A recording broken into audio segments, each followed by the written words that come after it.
Hello दोस्तों, स्वागत है आप सभी का आपके अपने यूट्यूब चैनल CYD क्लासेस पे। आज के वीडियो में हम इतिहास के एक इम्पोर्टेंट चैप्टर के बारे में पढ़ेंगे जो हमारा होगा कहाँ, कब और कैसे। Where, when and how. ठीक है, इसमें एक तकनीकी शब्द है उसके बारे में बता देते हैं। देखिए, उपमहाद्वीप। उपमहाद्वीप किसे कहते हैं? एक विशाल देश जिसमें महाद्वीप की सभी विशेषताएं विद्यमान हो उसे उपमहाद्वीप कहते हैं। वृत्तांत। वृत्तांत क्या होता है? विभिन्न लेखकों द्वारा शासकों के शास्त्र के विषय में, शासन हो जाएगा, शासन के विषय में लिखे गए विवरण। यहाँ शास्त्र गलत है। विभिन्न लेखकों द्वारा शासकों के शासन के विषय में लिखे गए विवरण को जो हम क्या कहेंगे? वृत्तांत कहेंगे। अब हमारा अगला टॉपिक है कि भारतीय उपमहाद्वीप की भौगोलिक स्थिति। देखिए, भारतीय उपमहाद्वीप का विस्तार दक्षिण एशिया के एक बड़े भाग पर है और इसकी उत्तरी सीमा बनाते हुए हिमालय पर्वत श्रेणियां हैं। दक्षिण में हिंद महासागर लहराता है जिसकी दो भुजाएं अरब सागर और बंगाल की खाड़ी हैं। ये दोनों जल राशियां भारतीय प्रायद्वीप के क्रमशः दक्षिण पश्चिम तथा दक्षिण पूर्व में विस्तृत हैं। ठीक है, मैं इस वीडियो के माध्यम से आपको बहुत कुछ देने की कोशिश करूंगा और निश्चित तौर पे आपको बहुत ज़्यादा जानकारी मिलेगी एसएसटी और ज्योग्राफी से रिलेटेड। फिर उसके बाद बांग्लादेश, नेपाल, भारत, पाकिस्तान, भूटान तथा श्रीलंका एक भौगोलिक इकाई है जिन्हें उपमहाद्वीप की संज्ञा दी गई है। ठीक है, क्षेत्रफल की दृष्टि से भारत विश्व का 7वां सबसे विशाल देश है। पहला कौन सा है?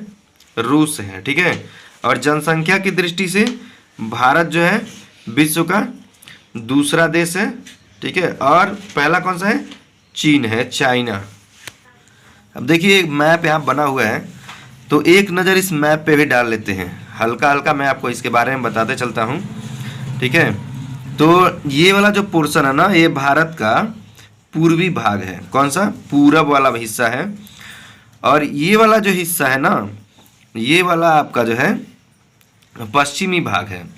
और ये वाला हिस्सा उत्तर है और ये वाला हिस्सा दक्षिण है। देखिए, दक्षिण में क्या है? श्रीलंका। और सबसे आखिरी छोर कौन सा है? कन्याकुमारी, जैसा कि आप देख पाएंगे, कन्याकुमारी। और इधर आपका देखिए, यहाँ पे जो है ये जम्मू कश्मीर आपका जो है लास्ट छोर है। और यहाँ पे जो है ये आपका अरुणाचल प्रदेश। अरुणाचल प्रदेश जो है क्या है? ये जो येलो कलर में दिख रहा है ये पूरा अरुणाचल प्रदेश। ठीक है, ये सबसे पूर्वी भाग है। और पश्चिमी भाग आपका गुजरात है। ठीक है, तो अरुणाचल प्रदेश, यहाँ पे गुजरात की जो राजधानी है वो गांधीनगर है, ये राजधानी है। और सबसे आखिरी छोर है भुज। भुज में भुज बहुत प्रसिद्ध है। एक बार भूकंप आया था और बहुत ज़्यादा जान माल का नुकसान यहाँ पे हुआ था। ठीक है, और सबसे पूरब में जो है ये अरुणाचल प्रदेश। अरुणाचल प्रदेश की राजधानी ईटानगर है। जम्मू कश्मीर का आप जानते हैं दो है, एक तो जम्मू है जम्मू कश्मीर, और दूसरा जो है एक श्रीनगर हो जाता है। ये सीजन के हिसाब से चेंज होता है। तो इतना मैंने बताया। ये मध्य प्रदेश, चूँकि भारत के पूरे बीचों बीच में, इसलिए मध्य प्रदेश। और हमारा ये उत्तर प्रदेश है। ठीक है, जो बिल्कुल नेपाल से सटे हुए, नेपाल जो दूसरा राष्ट्र है। ठीक है, अब अगला टॉपिक पढ़ेंगे कि नामकरण। भारत नाम कैसे पड़ा हमारे देश का? तो भारत तथा इंडिया अंग्रेजी रूपांतरण अंतर्राष्ट्रीय नाम है। अभी तो प्रेजेंट टाइम में भारत ही सिर्फ इसका नाम रहेगा। अब सारा नाम हटा दिया गया। अब किसी भी भाषा में बात करोगे तो भारत ही कहा जाएगा। ठीक है, शब्दों की ऐतिहासिक जड़ें बहुत गहरी हैं। आर्यों ने सिंधु घाटी के लोगों के बाद सिंधु प्रदेश पर अपना अधिकार कर लिया तथा इस प्रदेश को सप्तसैंधव यानी 7 नदियों का देश नाम दिया गया। सप्तसैंधव मतलब 7 नदियों का देश। यह प्रदेश वर्तमान पंजाब को इंगित करता है। आर्यों ने भारत के गंगा यमुना के दोआब क्षेत्र पर अपना राज्य विस्तार किया और इस क्षेत्र को ब्रह्मर्षि देश का नाम दिया। कालांतर में हिमालय तथा विंध्य पर्वतों के मध्य स्थित संपूर्ण देश को आर्यव्रत नाम दिया गया है। इसके पश्चात आर्यों ने दक्षिण की ओर अपना प्रभुत्व स्थापित किया जिसे दक्षिणापथ कहा जाता है। ठीक है, तो भारत का जो, ऐसे तो भारत के कई नाम हैं, जैसे भारत हो गया, इंडिया हो गया, हिंदुस्तान हो गया, आर्याव्रत हो गया। ठीक है, तो यहाँ पे जो है दक्षिणापथ कहा गया। और पुराणों में वैदिक सभ्यता तथा संस्कृति की भूमि को भारत कहा गया है? कहाँ पे? पुराणों में वैदिक सभ्यता तथा संस्कृति की भूमि को भारत कहा गया है। ठीक है, और इसके नाम के विषय में अनेक कथाएं प्रचलित हैं जो अभी मैं आपको बताऊंगा। जैसे मार्कंडेय पुराण तथा वायु पुराण के अनुसार मनु की वंशावली में ऋषभ के पुत्र भरत के नाम पर देश का नामकरण भारत हुआ। किंतु वायु पुराण के एक अन्य प्रसंग में भरत को राजा दुष्यंत का पुत्र बताया गया है। ठीक है, जिसके नाम पर भारत देश जो है हमारे देश का नाम पड़ा है। ठीक है, ये वही भरत है जो बचपन में शेर के मुंह में हाथ डाल के उसके दांतों को गिन रहे थे, और ये राजा दुष्यंत के पुत्र थे। ऐसा ही माना जाता है कि सप्त संदर्भ प्रदेशों में आर्यों के 5 समुदाय अनु, त्रिशु, भरत, द्रहु और यदि निवास करते थे, जिनमें से प्रथम समुदाय भरत ने देश के बड़े भूभाग पर नियंत्रण स्थापित कर लिया था, इसीलिए इस देश का नाम भारतवर्ष पड़ा। ठीक है, कुछ और भी इससे रिलेटेड चीज़ें हैं, मैं वो भी बताता हूँ आपको। अब इसमें है कि पारसी लोग जो है सौ का उच्चारण ह के रूप में करते थे, अतः उन्होंने सिंधु देश को हिंदू कहा तथा सिंधु के परवर्ती प्रदेश को हिंदुस्तान नाम दिया। यूनानी लोग सिंधु को इंडस कहते थे तथा इस देश को उन्होंने इंडिया कहा, जो कि भारत का अंग्रेजी रूपांतरण है। हमारे संविधान तथा विदेशों में भी भारत के लिए इंडिया शब्द का ही प्रचलन है या प्रचलित है, इंडिया शब्द ही। लेकिन अभी जो है नया जो संशोधन आया हुआ है, और वहाँ पे जो बताया गया कि अब भारत को किसी भाषा में आप बात करोगे भारत ही कहा जाएगा। ठीक है, अब हम बात करते हैं भारतीय इतिहास में मध्य युग की कालावधि को। देखिए, विश्व के प्रत्येक देश के इतिहास को सामान्यतः 3 प्रमुख कालों में बांटा गया है। हर देश का अपना अलग अलग इतिहास होता है। ठीक है, प्राचीन, ऐसे 3 कालों में बांटा गया है, प्राचीन काल, मध्यकाल एवं आधुनिक काल। इनमें से प्रत्येक काल अथवा युग सैकड़ों शताब्दियों का है, किंतु एक निश्चित युग की अवधि विश्व के विभिन्न भागों में भिन्न भिन्न मिलती है। ठीक है, उदाहरण स्वरूप बात करें हम, उदाहरणार्थ यूरोप के मध्य युग का प्रारंभ ईसा की 5वीं शताब्दी के आसपास हुआ, जो 14वीं शताब्दी तक जारी रहा। किंतु भारत में मध्य युग का प्रारंभ ईसा की 8वीं शताब्दी के आसपास हुआ तथा 18वीं शताब्दी तक जारी रहा। और भारत में 8वीं शताब्दी में अनेक राजनीतिक, सामाजिक और आर्थिक परिवर्तन हुए तथा मध्य युग के अंत में मध्य युग का अंत जो है मुगलों के पतन के साथ हुआ था। अब भारत के मध्य युग को प्रायः 2 भागों में बांटा जाता है। एक जो है 8वीं शताब्दी से लेकर 13वीं शताब्दी तक, ये 13वीं शताब्दी के प्रारंभ तक, तथा पूर्व मध्य युग। ठीक है, और 13वीं शताब्दी से 18वीं शताब्दी तक जो है इसको उत्तर मध्य युग के नाम से जाना जाता है। तो आप ये अवश्य याद रखेंगे कि इतिहास को जो है, सभी देश के इतिहास को या भारत के इतिहास को जो है 3 भागों में बांटा जाता है, प्राचीन इतिहास, मध्यकालीन इतिहास और आधुनिक इतिहास। और इसी तरह से हम पढ़ते भी हैं। अब देखिए, ऐतिहासिक विशेषताओं की बात करेंगे तो कुछ पॉइंट है, मैं बताता हूँ। प्राचीन युग की अपेक्षा मध्यकालीन युग हमारे ज़्यादा निकट है। मध्यकालीन युग में उत्तर एवं दक्षिण भारत के मध्य पारस्परिक संबंध प्रगाढ़ थे और मध्यकालीन युग में व्यापार, विजय और धर्म के आधार पर भारत ने पश्चिमी एशिया और मध्य एशिया और यूरोप जैसे अन्य देशों के साथ संबंध स्थापित किए।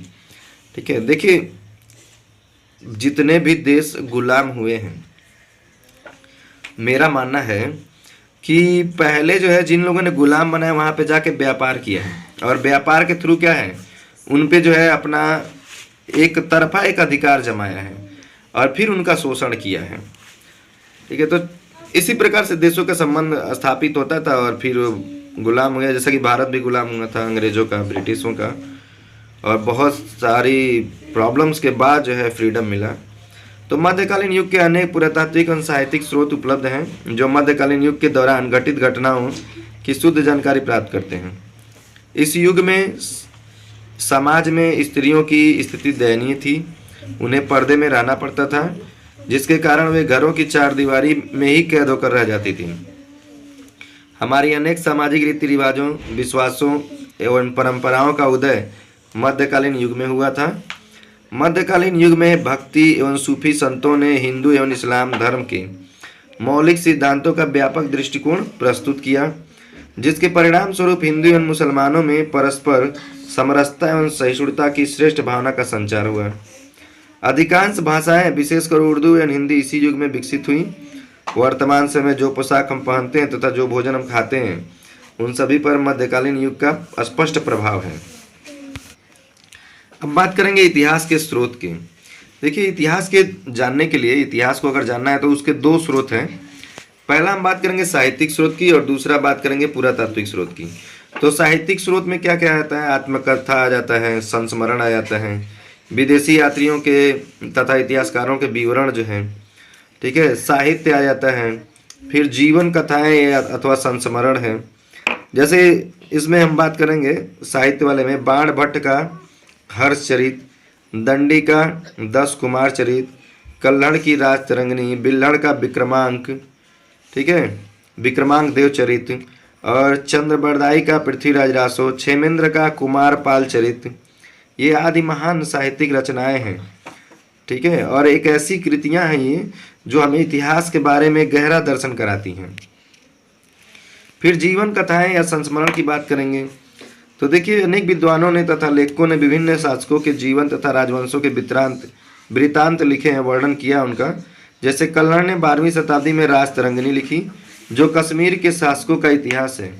क्षेमेंद्र द्वारा रचित कुमार पाल चरित और तथा चंद्रबरदाई का पृथ्वीराज रासो भी मध्ययुगीन इतिहास की रचनाएं हैं। अबुल फजल द्वारा रचित अकबरनामा अकबर की जीवन कथा है जो अकबर के जीवन तथा शासनकाल का विवरण प्रस्तुत करती है। उसके बाद बात करेंगे पुरातात्विक स्रोतों का। देखिए, पुरातात्विक स्रोत जैसे सिक्के हो गया। अब हमें जो सिक्के मिलते हैं ना, जैसे देखिए अकबर के शासन के काल के सिक्के हैं, गुर्जर साम्राज्य के सिक्के हैं, मोहम्मद बिन तुगलक के शासनकाल के सिक्के हैं और जहांगीर के शासनकाल के ये सिक्के हैं। सिक्कों को देख के ना हम ये पता लगाते हैं कि उस समय जो है मुद्रा के द्वारा जो है लेन देन होता था। ठीक है, और इससे रिलेटेड और अन्य चीज़ों के बारे में भी जानकारी मिलता है। शिलालेख है। अब शिलालेख हमें विभिन्न प्रकार की सूचनाएं प्रदान करते हैं। जैसे मंदिरों या गाँव में जो भी शिलालेख मिलते हैं हमको, वहाँ की घटनाओं के बारे में मिलता है, वहाँ के राजा के बारे में जानकारी रहती है, वहाँ की प्रजा के बारे में जानकारी रहती है। कभी कभी जैसे अशोक के शिलालेख है, बहुत सारे नियम कानून, बौद्ध धर्म की जानकारी हमको मिलता है। फिर स्मारक मंदिर एवं किले हैं, ये सब भी हैं। इनसे भी क्या है, हमको इतिहास की जानकारी प्राप्त होती है। जैसे कुछ है कि मध्ययुगीन शासकों के अनेक स्मारक, मस्जिद, मंदिर, किले तथा राजमहल बनवाए इन शासकों ने मध्ययुग में। स्मारकों में चित्तौड़ का विजय स्तंभ, दिल्ली के निकट मेहरौली में कुतुब मीनार, ये तो बहुत प्रसिद्ध है। आगरा का ताजमहल कौन नहीं जानता। सिकंदरा, फतेहपुर सिकरी का बुलंद दरवाज़ा, दिल्ली का लाल किला आदि बहुत प्रसिद्ध है। ठीक है, किलों में लाल किला दिल्ली, तुगलकाबाद का पुराना किला, आगरा का किला, आगरा में भी किला है, ग्वालियर का किला, चित्तौड़ का किला आदि तथा महलों में जोधपुर, जैसलमेर, जयपुर आदि महान उल्लेखनीय है। ठीक है, कुछ और बता देते हैं। जैसे भारत विश्व में 7वां सबसे विशाल देश है तथा एशिया महाद्वीप के अन्य देशों से पृथक है। इसके उत्तर में चीन, नेपाल, तिब्बत तथा भूटान, उत्तर पश्चिम में पाकिस्तान एवं अफगानिस्तान है, पूर्व में म्यांमार तथा भारत से घिरा बांग्लादेश भारत के पड़ोसी देशों में सम्मिलित हैं। प्राचीन काल में भारत को विभिन्न नामों से पुकारा गया, जो मैंने इस वीडियो में जिक्र किया। आर्यों ने सिंधु घाटी पर अधिकार किया तथा उसे सप्त सैंधव नाम दिया। कालांतर में हिमालय तथा विंध्य पर्वतों के मध्य स्थित संपूर्ण प्रदेश को आर्यव्रत नाम दिया गया। पारसी लोग सिंधु को हिंदू तथा इसके पार स्थित देश को हिंदुस्तान कहते थे। यूनानियों ने इस भूमि को इंडस कहा। वैदिक काल के राजा भरत के नाम पर भारत नाम प्रचलित हुआ है हमारे देश का। और विश्व के प्रत्येक देश के इतिहास को सामान्यतः 3 प्रमुख कालों में बांटा गया है: प्राचीन काल, मध्यकाल और आधुनिक काल। इतिहास स्रोतों में साहित्यिक तथा पुरातात्विक 2 स्रोत हैं। आत्मकथाएं, जीवन वृत्तांत, संस्मरण वृत्तांत, विदेशी यात्रियों के विवरण आदि इतिहास के स्रोत हैं, जबकि महल, स्मारक, मंदिर, मीनारें, स्तंभ, किले, मस्जिद, शिलालेख, सिक्के आदि इतिहास के पुरातात्विक स्रोत कहे जाते हैं। दोस्तों, अगर ये वीडियो आपको अच्छा लगा हो तो इसे लाइक करिए, शेयर करिए और चैनल पे नए हो तो सब्सक्राइब कर लीजिए। Thank you very much for watching this video.